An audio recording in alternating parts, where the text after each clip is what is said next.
An alarm is announced at the center.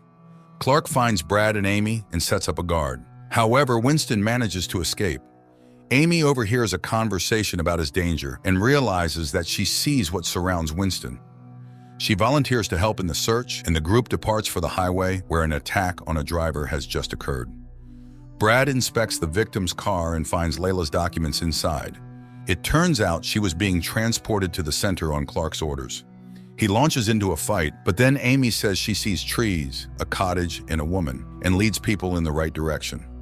Meanwhile, at the center, Nicole tells Jonas about Amy's scream she saw in a recording. Turns out the girl is stronger than Fanning, and she suggests trying to make a vaccine from the girl's blood. At this time, in the parallel world of virulence, Fanning finds Winston and orders him to kill Amy. But Layla, having escaped from the agent's car, reaches the cottage first and tries to help the woman bitten by Winston. In the morning, the woman regains consciousness, and Layla, puzzled, sees that her neck is intact, and she feels perfectly fine. Then she tries to attack Layla, but Clark's people burst in and open fire. The vampire does not react. Then a man opens the curtains, and the woman burns under the sun's rays. Amy issues another series of visions, and everyone rushes to the water pumping station. Meanwhile, at the center, Nicole suddenly sees Shona, who promises to kill her. The woman informs Jonas that their assumption did not work. Fanning's virus turned out to be stronger than Amy's virus, and then Jonas decides to kill all the virulence while they still can. Meanwhile, soldiers enter the water pumping station building, where people bitten by Winston are hiding. The criminal himself breaks out of the building and attacks the guard despite the sunlight. The soldiers destroy those turned by him inside the station, and Amy realizes that the desire to kill her forced the vampire out into the light, and she runs into the forest. Winston follows her. The girl leads him to a hangar, and when the monster finally catches her, Brad arrives and kills Winston. Clark then admits his wrongdoing. Here comes Gilder and asks Amy to go with him. An agent escorts her and receives a blow to the back of the head. Nicole and Jonas prepare to turn on powerful lamps in the cells, but seeing Gilder's return, the woman goes to meet him to stall for time. Jonas turns on the lamps, the vampires scream, and suddenly Amy starts to feel a sharp pain. Nicole realizes that she reacts to the lamps and rushes to Jonas. The scientists confirm that the virulents are connected to each other. At night, Brad regains consciousness in the trunk of a car and sees Layla tied up like him. The minister appoints Gilder as the head of the project. Nicole informs Clark, who worries for his missing friend and his wife. Brad manages to free himself and devise a plan for escape. When the car stops, an agent jumps out of the trunk, throws one fighter into the lake, and shoots another with his own pistol, after which he releases Layla. Later, Clark arrives at the location, but the agent is already gone. Over the radio, he warns his friend of a possible tale. At this time in her reality, Amy is visited by Carter, who informs her that Fanning is afraid of her. He teaches her to create her own reality. In the forest, Brad and Layla are caught in the crosshairs of a cleaner, but they are saved by Clark, who apologizes for past sins, as he did not know what Gilder had planned. He hides the pair in the trunk of his car and heads to Noah. At the center, Amy creates her own reality with her living mother and spends time with her, complaining about problems. But the woman encourages the girl, as a difficult path lies ahead. Then there's a knock at the door, and opening it, Amy sees Fanning on the doorstep. The girl does not want to talk to him. He is surprised by the convincing simulation she has created. In reality, Amy shows no signs of life, and she is taken to the laboratory. An angry Gilder appoints his deputy Martinez as the head of security and announces to the staff the closure of the project. Meanwhile, in a parallel world, Amy refuses to be part of Fanning's family. He leaves, and Amy awakens to find her hands shackled. She is in a glass cage surrounded by vampires. Clark and Brad capture Gilder, and taking his key, they descend to level 4B. Brad finds Amy, but she refuses to have the shackles removed because she fears being dangerous. Clark sees how Gray destroys the communication node, cutting off the center from the world. The cleaner admits that it was Fanning's order. Nicole and Layla launch another series of experiments with Amy's blood. The girl herself, in a parallel reality, meets Fanning again, who explains that she is being reborn, which is why she feels everyone around her. At this time, Clark demands explanations from Gilder, but he had not given any permissions to Greg. Most likely it was an order from Martinez. but Gilder does not know where he is now. Clark starts searching the premises. Amy comes to and loses a tooth. But later she returns to the simulation where Fanning gives her a bicycle. He tries to convince the girl that there is nothing bad in being reborn, while in reality, doctors are fighting for her life. Meanwhile, Clark cannot find Martinez and his men and realizes that Gilder's assistant is one of the virulents who can create his own reality. Now having access to all codes, he can easily open all doors of the center. Clark goes to gather the guards when Shona appears to him in the elevator. She insists that without her help, the man cannot be saved.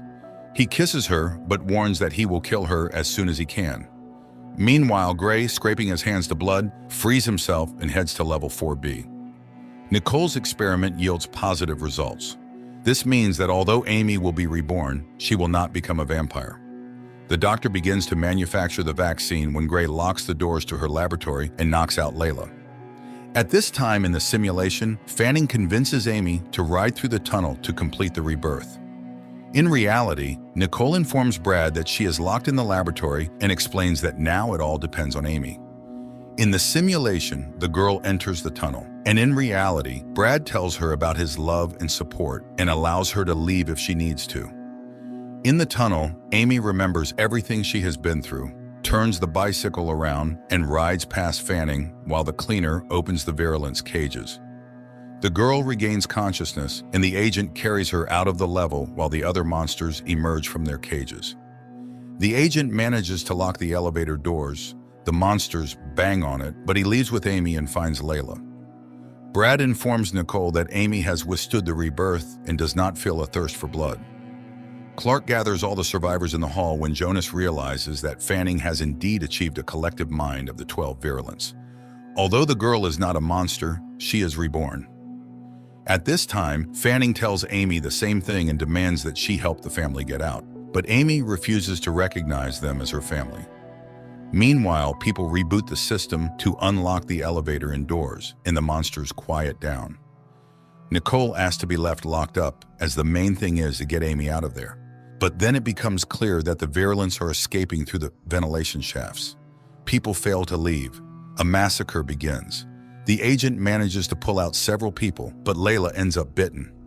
Brad knows that Nicole has made the medicine and refuses to leave his wife. The few survivors hide in one room while Brad goes for Nicole. And Jonas, after hearing Amy's story about the tunnel, realizes that although Fanning did everything he could, the girl remained human. Clark contacts Nicole and explains how to hack the security panel. She manages to do it, but then Shona bursts into the room. She transitions to a parallel world and reports on Fanning's plan to get out and devour the whole world. But just as the vampire is about to add something, a gunshot is heard. Brad has reached the laboratory. The wounded Shona escapes. The agent, grabbing the drug, locks themselves with Nicole in one of the cages. The virulents discover them, but cannot penetrate inside. Fanning calls Amy again and informs her that according to the protocol, the block will simply be blown up. Therefore, she must prevent this. Amy runs into her reality, where Carter finds her and persuades her to make a decision. Taking advantage of the argument between Clark and Jonas, Amy goes to the computer and initiates the protocol to destroy the center. At that moment, Clark is shown an old ventilation shaft, and he informs Brad about it. Nicole forces the agent to leave with the medicine while she delays the virulence. Brad barely escapes outdoors as an explosion sounds below. Later, Layla is given the medicine and she recovers. However, after a while, Amy reports hearing monsters. They are alive and coming after them. The survivors navigate their way to the exit. The medicine is handed over to Brad, hoping he can reach the U.S. Centers for Disease Control and Prevention, CDC. They have to fight off their reborn colleagues, but bullets only work for a short time. Clark receives a wound and is left lying under a tree. Amy gets caught by Fanning. Suddenly, she finds herself in another reality where she is feeding the dying monster under the tree with her blood. The girl returns but cannot explain where she was or what she did. Suddenly, a car driven by Lacey appears in front of the family. She had promised to protect Amy. Brad, Layla, and Amy drive away, while Clark is found by Shona and taken to her reality. But the man refuses to be reborn. That night, one world ended and a new one was born. Meanwhile, Lacey makes her way to the center, killing the bitten along the way.